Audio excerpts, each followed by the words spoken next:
On passe à l'actualité d'Internet comme chaque matin avec vous, Guy Birenbaum. Et vous nous racontiez il y a cela quelques jours qu'aux États-Unis, certaines entreprises utilisaient les pages Facebook des demandeurs d'emploi. Eh bien, Facebook a réagi. Oui, j'avais expliqué que certains recruteurs n'hésitaient pas à forcer les postulants passant des entretiens d'embauche à ouvrir leur page Facebook devant eux, voire à leur réclamer leur mot de passe. Et ceux qui refusaient pouvaient voir l'emploi leur passer sous le nez. Bah oui, et ceux qui acceptaient en ces temps difficiles pensaient avoir plus de chances de décrocher le job.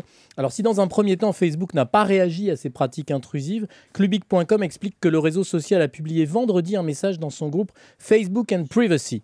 Un message rédigé par Erin Egan, avocate responsable de la confidentialité chez Facebook. Selon l'avocate, ces pratiques portent atteinte à la vie privée de l'utilisateur et de ses amis et exposent aussi l'employeur qui a de fait une responsabilité légale imprévue.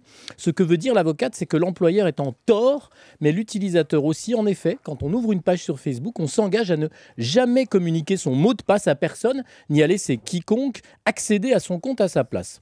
Évidemment, ce sont surtout les employeurs indélicats qui contraignent les postulants à une embauche à leur révéler leurs contenus qui sont visés. La firme Facebook annonce même son intention de prendre des mesures pour protéger la vie privée et la sécurité de ses utilisateurs, c'est-à-dire des actions en justice, Emmanuel, contre les entreprises pratiquant ce genre d'intrusion.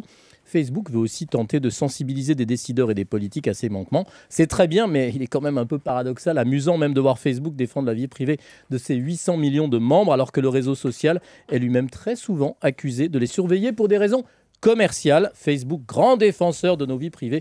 Le web, parfois, Emmanuel, c'est le monde à l'envers. Guy Birenbaum pour l'actualité d'Internet. On vous retrouve ce soir sur Europe 1 à partir de 20h pour des clics et des claques avec Laurent Guimier et toute la troupe.